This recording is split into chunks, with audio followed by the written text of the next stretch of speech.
Hey guys, I'm Aaron Lavoie, Midwestern Hoof Trimmer, and today I'm going to take you on a little virtual ride-along. Now I'm just getting set up. This farm has a stationary Appleton machine. It is identical to mine, except for it doesn't have wheels or toolboxes. Now I always like to start off clean and dry. It doesn't stay clean and dry long, but it's a nice way to start your day. Now I ended up trimming just shy of 70 cows this day, with my first group being prefresh or prior to calving heifers. So the first thing I do after I get her up in the machine is I'm going to record her number, and then I like to record everybody in the staging lane behind me. Now there's only 3 in the staging lane behind me because these 3 plus the one in the chute volunteered, and like I always say, walk-ins welcome. Once again, this is a pre-fresh heifer, so that means this girl has not had a calf yet, and she also has not been handled very much in her life physically by humans, outside of being fed and vaccinated and veterinarian checks, but nothing like she's experiencing here with being restrained and having her hoofs trimmed. So she does move around a little bit because even though I'm helping her, she doesn't understand that. Now these heifers have just arrived to this farm recently as they are raised off-site, and every one of them is going to get a pre-fresh or 45-day prior to calving maintenance trim and inspection, whether they have something wrong or not. But you're going to see though when I get to her back feet, she does have something going on, and I'm going to explain why it's there and why you're seeing it on this heifer and why you don't normally see it on my normal trimming of the cows. But for this foot, it was a simple rebalance, inspection, keep her comfortable trim. Now as I get to the back feet, things get a little bit hairier.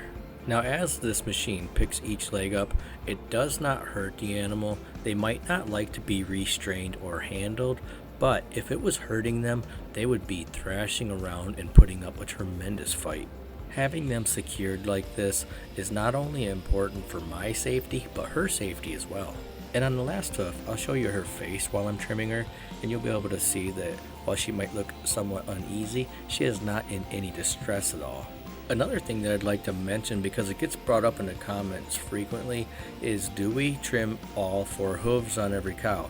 We absolutely trim all 4 feet on every cow. Once they're in the machine, there's no reason to not pick up a foot, even if it just needs an inspection and doesn't look like it needs any work at all. It's worth taking a peek at. It doesn't cost the farmer any more money. We charge per cow, and quite often this is when would-be problems are identified. The only reason we wouldn't pick up a foot is if the cow had an emergency or an injury or some reason why it would harm her if we did. Now, as I said before, things got a little bit hairy on the back feet. That there is digital dermatitis, aka hairy wart. This is a bacterial infection in the dermal layer of the skin. A very good comparison to this would be athlete's foot in human beings.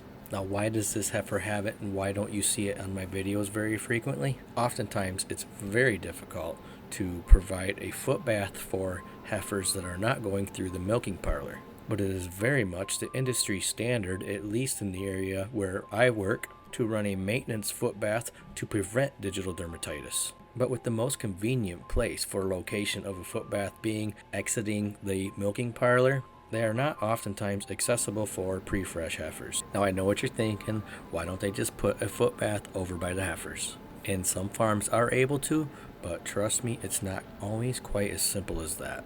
Now when wrapping digital dermatitis, I want to use a breathable wrap. I also do not want to wrap too tight. I'm not trying to seal the lesion off. I'm only trying to hold my medication or my treatment on. After a period of about 12 to 24 hours, topical treatments have usually lost their effectiveness and the lesion is usually on its way out the door. So using extra wrap is only going to prevent the lesion from oxygen reaching it and quite possibly reduce the circulation. And neither of those are conducive to healing. Now the treatment that I like to use for digital dermatitis is salicylic acid.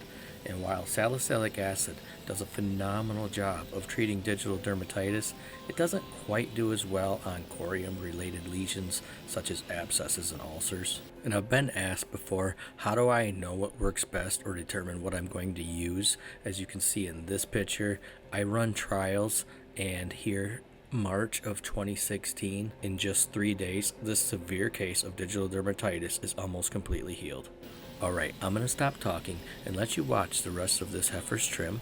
Don't forget to like, follow, share, and leave me a comment if you enjoyed this video. Also, don't forget to stay to the end to see her face while her last hoof's being trimmed and to see how she walks after she's all done.